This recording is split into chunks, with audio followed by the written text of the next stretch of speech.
Hi everyone! Welcome to this tutorial, where I'll show you how to create a stunning Glassmorphism login form using ChatGPT and Visual Studio Code.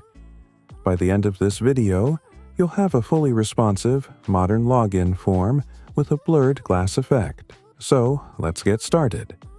We'll be using Visual Studio Code for writing code, ChatGPT to generate HTML and CSS code. First, let's set up our project in Visual Studio Code. Open Visual Studio Code. Create a new folder. Inside this folder, create two files, index.html, style.css.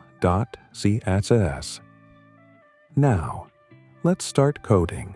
Instead of writing everything from scratch, let's use ChatGPT to generate the HTML code for our login form.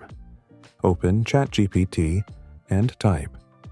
Give me the full HTML code for a login form with a Glassmorphism effect.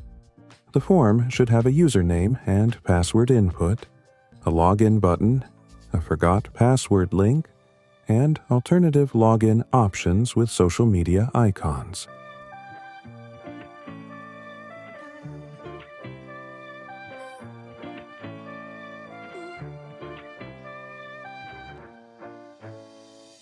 Copy the generated code and paste it into your index.html file.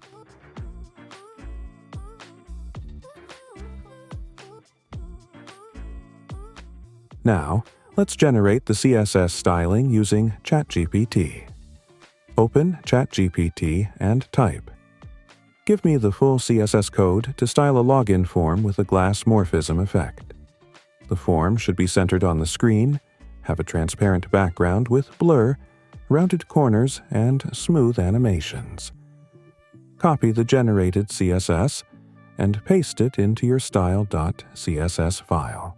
Now, let's open our project in the browser to check how it looks. Open your project folder. Double-click on index.html to open it in your browser. You should now see a fully functional login form with a beautiful Glassmorphism effect. You can improve the form by adjusting the background blur intensity in CSS, adding JavaScript validation for inputs, making it fully responsive for mobile devices. And that's it. We just built a sleek, modern login form with ChatGPT and VS Code. If you found this tutorial helpful, don't forget to like, subscribe, and comment below. Turn on notifications so you never miss an update. See you in the next video. Thanks for watching.